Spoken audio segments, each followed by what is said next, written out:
It's about people coming together and connecting and being at one with the land, and I guess that getting our hands dirty. We're down at the Witi River today, North Auckland, with the Friends of Okura bush. We're restoring the biodiversity and doing a bit of planting to protect one of the most outstanding bits of coastal forest in our region. Give it another wiggle, and what happens is you pull it back. It's a really long process restoring native forests, and it's taken us a very long time to get on top of the weeds to a level where we can even think about planting native trees.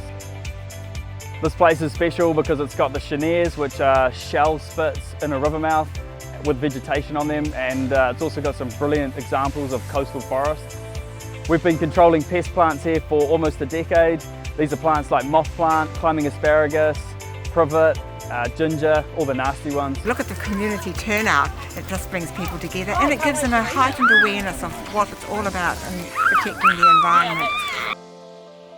It's really important that we maintain the level of control on weeds out here to protect the existing biodiversity, but also our fresh plants that are just going in the ground.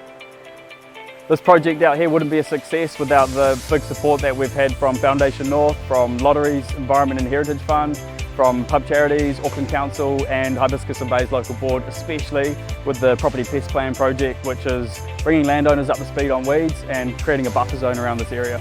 It's just really great to see the community down here in full force, and we look forward to the next one. It's been a challenge getting through that mud, but thanks to everyone for coming out today.